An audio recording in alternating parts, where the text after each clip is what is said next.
সম্মানিত ভিউয়ার্স, আসসালামু আলাইকুম ওয়া রাহমাতুল্লাহি ওয়া বারাকাতুহু।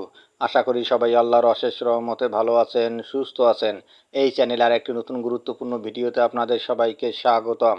আজকে আলোচনা করব যোগদানের জটিলতায় পড়া নতুন শিক্ষকরা ফের নিয়োগ সুপারিশ পাবেন। বিস্তারিত থাকছে ভিডিওতে। এই ভিডিওটি দেখার আগে যারা এই চ্যানেলে একদম নতুন তারা অবশ্যই চ্যানেলটি সাবস্ক্রাইব করে পাশে থাকা বেল আইকনটি প্রেস করে দিন। আর যারা ইতিমধ্যে সাবস্ক্রাইব করেছেন তাদেরকে জানাই অসংখ্য ধন্যবাদ। যোগদানের জটিলতায় পড়া নতুন শিক্ষকরা ফের নিয়োগ সুপারিশ পাবেন।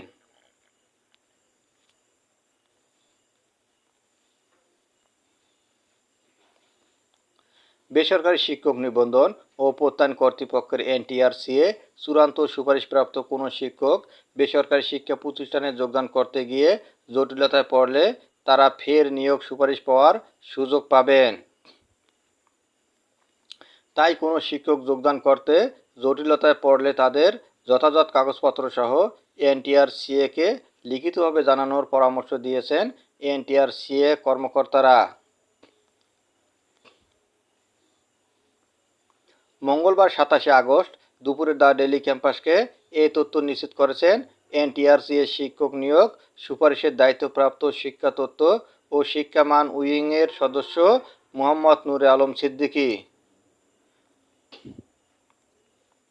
সম্প্রতি পঞ্চম গণবিজ্ঞপ্তিতে নির্বাচিত 19,586 জন প্রার্থীকে বিভিন্ন বেসরকারি স্কুল, কলেজ, মাদ্রাসা ও কারিগরি শিক্ষা প্রতিষ্ঠানে নিয়োগের চূড়ান্ত সুপারিশ করেছে এনটিআরসিএ। তবে এনটিআরসিএ সূত্র বলছে,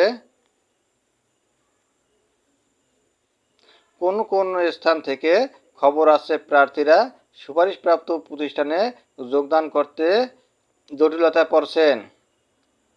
কোথাও কোথাও ভুল চাহিদা দেওয়ার প্রার্থীরা যোগদান করতে পারছেন। কিছু কিছু প্রতিষ্ঠানের পদ শূন্য না থাকলেও চাহিদা এনটিআরসিতে পাঠানো হয়েছে।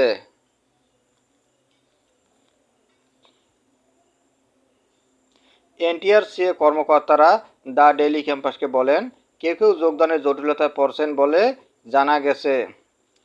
কোন কোন শিক্ষা প্রতিষ্ঠানের প্রধান ভুল চাহিদা দেওয়ায় এ জটিলতার সৃষ্টি হয়েছে।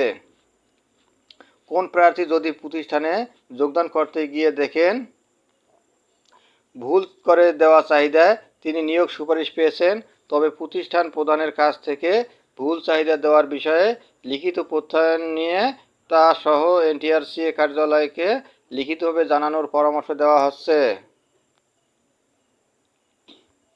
ভুল চাহিদা দেওয়ায় যে প্রার্থীরা যোগদান করতে গিয়ে জটিলতা পড়ছেন তাদের কোনো দোষ নেই। প্রতিষ্ঠান প্রধানের ভুলের মাসুল তারা কেন গুনবেন? তাই তাদের আমরা পুনঃস্থাপন বা নতুন করে নিয়োগ সুপারিশ করব।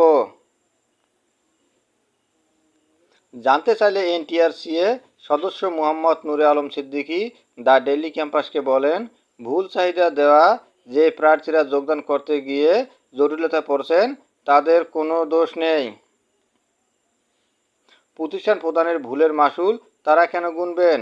তাই তাদের আমরা পুনঃস্থাপন বা নতুন করে নিয়োগ সুপারিশ করব। ওই প্রার্থীরা ভুল চাহিদা দেওয়ার বিষয়ে প্রত্যয়ন নিয়ে এনটিআরসিকে জানালে তাদের বিষয়টি নিয়ে আমরা কাজ শুরু করব।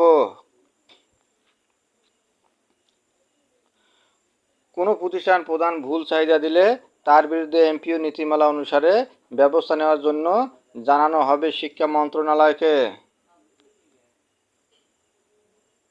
তিনি আরও বলেন, কোনো প্রতিষ্ঠান প্রধান ভুল চাহিদা দিলে তার বিরুদ্ধে এমপিও নীতিমালা অনুসারে ব্যবস্থা নেওয়ার জন্য জানানো হবে শিক্ষা মন্ত্রণালয়কে। 2021 খ্রিস্টাব্দে 28 মার্চ জারি করা সর্বশেষ বেসরকারি স্কুল কলেজের এমপিও নীতিমালা ও জনবল কাঠামোর 18 এর ঘ অনুচ্ছেদ উল্লেখ রয়েছে। প্রতিষ্ঠান কর্তৃক এনটিআরসিএতে শিক্ষক চাহিদা দিলে ওই পদে মনোনীত সুপারিশপ্রাপ্ত প্রার্থীকে নিয়োগ যোগদান করতে দিতে হবে। প্যাটার্নের অতিরিক্ত চাহিদা দিলে ওই শিক্ষক কর্মচারীদের শতভাগ বেতন ভাতা প্রতিষ্ঠান থেকে নির্বাহ করতে হবে। এর ব্যত্যয় ঘটলে প্রতিষ্ঠান প্রধানের বেতন ভাতা স্থগিত বা বাতিল করা হবে এবং পরিচালনা কমিটির বিরুদ্ধে ব্যবস্থা নেওয়া হবে। ধন্যবাদ জানিয়ে বিদায় নেওয়ার আগে আবারও অনুরোধ জানাই, যদি ভিডিওটি ভালো লাগে এবং সর্বশেষ শিক্ষামূলক আপডেট ভিডিও পেতে চান তাহলে অবশ্যই চ্যানেলটি সাবস্ক্রাইব করুন। ধন্যবাদ সবাইকে।